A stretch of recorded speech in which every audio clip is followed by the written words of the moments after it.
ስለ አፄ ኃይለ ሥላሴ ሩል ወይም ደግሞ አገዛዝ ስንመለከት አብሶሉት ፓወር ነው የነበራቸው። የእሳቸውን ፓወር ማንም የሚደርስበት የሌለው ማለት ነው። ሰማይ አይታረስ ንጉስ አይከሰስ የሚባለው አይነት ስርዓት ነው የነበረው ማለት ነው። በዚህ ወቅት እንግዲህ በተለይ ከ1930 እስከ 1974 በነበረው ታይም ነው የመሩት አፄ ኃይለ ሥላሴ።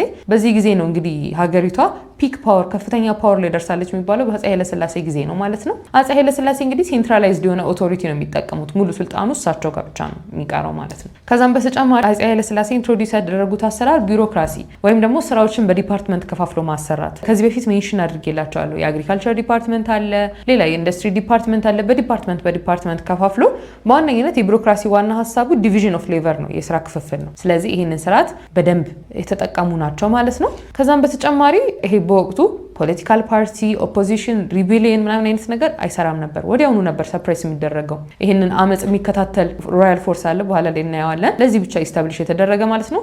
የትም ቦታ አመጽ ወይም ደግሞ ይሄ የመቃወም ሰልፍ አይቻልም ነበረ በወቅቱ ማለት ነው። በተለይ እንግዲህ ቢሮክራሲና አሪስቶክራሲን ስንመለከት አሪስቶክራሲ እንግዲህ የመሳፍንታዊ አሰራር ነው። በፊት በነበረው በቀደመው ስርዓት የነበረ አሰራር ነው ማለት ነው መሳፍንታዊ አሰራር። በኋላ ላይ እንግዲህ ከ1944 ሪስቶሬሽን በኋላ ወይም ደግሞ ከፖስት ሊበሬሽን በኋላ እንግዲህ ሴንትራላይዝድ የሆነ ቢሮክራሲ እየተስፋፋ እንደመጣና በፊት ላይ የነበረው ፊውዳል አሪስቶክራሲ ወይም የመሳፍንት አሰራር በቢሮክራሲ ሙሉ ለሙሉ እንደተተካም እንገነዘባለን ማለት ነው። ቢሮክራሲ እንግዲህ ዋና አላማው ሎያል የሚሆነው የዛ ቢሮክራሲ አስተዳደር ላይ የተመደበው ሰው ለኢምፐረሩ ሎያል ነው፣ ታማኝ ነው ማለት ነው። ፖለቲካል ሪፕሬሽን እንዳልኳችሁ ማንኛውም አይነት ፖለቲካል እንቅስቃሴ በጭራሽ የማይፈቀድ ነበረ ማለት ነው። አንድም አፄ ኃይለ ሥላሴ የወደቁበት ምክንያት ተብሎ የሚጠቀሰው ለሌላ ፖለቲካል ፓርቲ እድል አለመስጠታቸው ነው ተብሎ ይታሰባል ማለት ነው።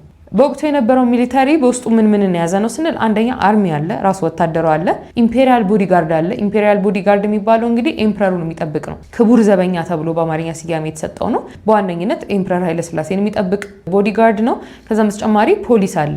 በዋነኝነት ይሄ ፖሊስ ተብሎ የተቋቋመው ይሄ ቅድም ያልኳችሁ በየቦታው የሚደረጉ ሪቤሊየኖች፣ ተቃውሞ ሰልፎች ሙሉ ለሙሉ ሰፕረስ ለማድረግ ለመቆጣጠር ነው ማለት ነው። ቦዲጋርድ ያልኳችሁ ኢምፔሪያል ቦዲጋርድ ወይም ደግሞ በአማርኛ ስያሜ ተሰጥቷቸዋል ያልኩት ይሄ ክቡር ዘበኛ ያልኳችሁ በዋነኝነት በስዊዲሽ ወይም ደግሞ በስዊድን መንግስት ኤድ እንደተደረገ ስልጠና እንዲወስድ እንደተደረገ ይሄ ሮያል ቦዲጋርድ ኤምፐረሩን ስለሆነ የሚጠብቀው ለየት ያለ ስልጠና እንደተሰጠው እንረዳለን ማለት ነው። የነበረውን ፖሊስ እንግዲህ ይሄ ፖሊስ የሚባለው ፎርስ ክሬት የተደረገው በ1942 ነው።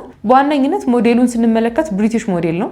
በብሪቲሽ ፖሊስ ስታንዳርድ ዩኒፎርም የተደረገው። ከዛም በተጨማሪ በጀርመኖችና በእስራኤሎች ስልጠና ሊሰጠው ይችላል ማለት ነው። በኋላ ላይ እንግዲህ ዲፓርትመንት ኦፍ ፐብሊክ ሴኩሪቲ የሚባል ዲፓርትመንት ተከፍቶ ፖሊስ በዚህ ስር እንደገባ እንረዳለን ማለት ነው። እንግዲህ በወቅቱ የነበረው አርሚ መጀመሪያ ላይ በብሪቴኖች በኋላ ላይም በአሜሪካኖች እንደሰለጠን እንረዳለን።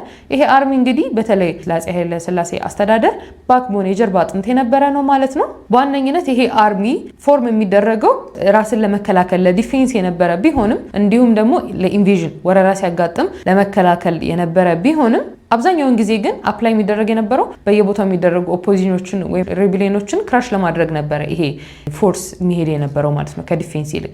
እንግዲህ ዲፌንስ ሚኒስትሪ እና ፐብሊክ ሴኩሪቲ በወቅቱ ሃይስት በጀት የሚያገኙት እነዚህ ሁለቱ ሚኒስትሪዎች ነበሩ ማለት ነው። እንግዲህ ይሄ ሚሊተሪ ዶሚናንስ የኤምፐረሩን የበላይነት አውቶክራሲውን በደንብ ዶሚኔት እንዳደረጉት እስከ 1974 ወይም ደግሞ የአፄ ኃይለ ሥላሴ አስተዳደር ሙሉ ለሙሉ እስኪወድቅበት በነበረው ታይም ዶሚኔት አድርጎት እንደነበረ እንረዳለን። ከዛም በተጨማሪ ኢምፐረር ሪቫይዝድ አድሚኒስትሬቲቭ ዩኒት ቱ ስትሬንግዝን ሴንትራል ኮንትሮል።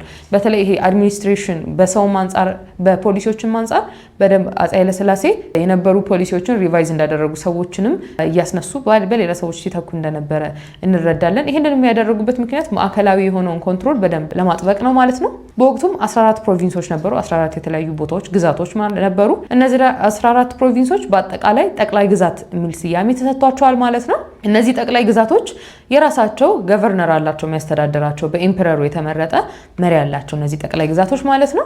እነዚህ 14 ፕሮቪንሶች ደግሞ ድጋሚ አውራጃ ተብለው ይከፈላሉ። ፕሮቪንስ፣ ሰብ ፕሮቪንስ ማለት ነው። ፕሮቪንስ የሚባለው ከላይ ጠቅላይ ግዛት አለ፣ አውራጃ ደግሞ ሰብ ፕሮቪንስ ተብሎ የሚጠራው ማለት ነው። ከዛ ደግሞ ወረዳ ተብሎ ይከፈላል፣ ዲስትሪክት በእንግሊዝኛው ማለት ነው። ከዛ ደግሞ ምክትል ወረዳ ሰብ ዲስትሪክት። ስለዚህ በዋነኝነት 3 ነገር አየና ፕሮቪንስ፣ ሰብ ፕሮቪንስ ከዛ በኋላ ዲስትሪክት እና ሰብ ዲስትሪክት ሁለት ነገሮችን ያየ ነው። ፕሮቪንስ አለ፣ ያ ፕሮቪንስ ደግሞ ወደ ሰብ ፕሮቪንስ ይከፈላል ማለት ነው። ዲስትሪክት አለ፣ ዲስትሪክት ደግሞ ወደ ሰብ ዲስትሪክት። ስለዚህ በዋነኝነት አከፋፈሉ አድሚኒስትሬሽን ስርዓቱ ይህንን ይመስል ነበረ ማለት ነው። እንደዚህም ሆኖ እንግዲህ በወቅቱ ከተማሩት ኤዱኬትድ ከሆኑት ሰዎች ይልቅ አብዛኛው ፓወር የነበረው የበለጸጉት ኖብሎቹ ጋር ዌልዝ የነበሩት ጋር እንደነበረ እንረዳለን ማለት ነው። ኤዱኬሽን ሲስተሙ ምን ይመስል ነበረ ስንል አብዛኛውን ዶሚኔት የሚያደርገው ስቲል በአፄ ኃይለሥላሴ ስር እንደነበረ ኤዱኬሽኑም እንዲሁም ደግሞ ሰከንዳሪ ስኩል ተብሎ የተከፈቱ ስኩሎች እንደነበሩ በወቅቱ ለምሳሌ አፄ ኃይለሥላሴ ትምህርት ቤት ተብለው በ1945 የተከፈተ ሰከንዳሪ ስኩል አለ። እንዲሁም ደግሞ በጀነራል ዊንጌት የብሪቴን ጀነራል ነው፣ ጦር አዛዥ ነው፣ በዚህ ሰው ስም የተሰየመ ትምህርት ቤትም አለ በ1946 የተከፈተ ማለት ነው። ስለዚህ ኤዱኬሽን ሲስተሙ ይሄንን ይመስላል። ሃየር ኤዱኬሽን ላይ ስትመጡ ወይም ደግሞ ይሄ ኮሌጅ ዩኒቨርሲቲ ላይ ስትመጡ እንግዲህ ዩኒቨርሲቲ ኮሌጅ ኦፍ አዲስ አበባ በኋላ ላይ እንግዲህ በኢንጂነሪንግ፣ በአግሪካልቸር፣ በሄልዝ በእነዚህ ቦታዎች ሁሉ ስፔሻላይዝድ አድርጓል። መጀመሪያ ላይ እንግዲህ አፄ ኃይለሥላሴ ዩኒቨርሲቲ ተብሎ ነበር የሚጠራው ዩኒቨርሲቲ ማለት ነው። ከዚህ ዩኒቨርሲቲ ውስጥ እንግዲህ ብዙ ግራጁዌቶች የወጡበት ነው ማለት ነው። በወቅቱ እንግዲህ በአፄ ኃይለሥላሴ አገዛዝ ዘመን የነበሩት ትምህርት ቤቶችም ሆነ ሚዲያዎች የኤምፐረሩን ዝና በጣም ግሎሪፋይ ያደርጉ በጣም ፕሬዝ ያደርጉ እንደነበረ እንረዳለን። ከዛም በተጨማሪ የአፄ ኃይለሥላሴ ስም ዩኒቨርሲቲ ላይ እንደ ምልክት ቀሃስ የምትለዋ ማለት ነው እንደ ምልክት ስቴዲየም አካባቢዎች ላይ ኢቭን አቬኑ ቦታዎች ላይ መንገድ ላይ ስኩሎች ላይ ሆስፒታሎች ውስጥ ቀሃስ የምትለዋ ሳይ እንደነበረች እንረዳለን። ስቲል የሆነ ቦታ ላይ ከከፍታ ሆናችሁ ስታዩት አይ ቲንክ ሐዋሳ አካባቢ ላይ ይመስለኛል ቀሃስ የሚል ምልክት ይነበባቸዋል ከከፍታ ላይ ሆናችሁ ስታነቡት እና የአፄ ኃይለሥላሴ ስም እንደዚህ በየቦታው ይጻፍ ነበረ። ይሄም ዝናቸውን በየቦታው እንዲስፋፋ አድርጎታል ማለት ነው።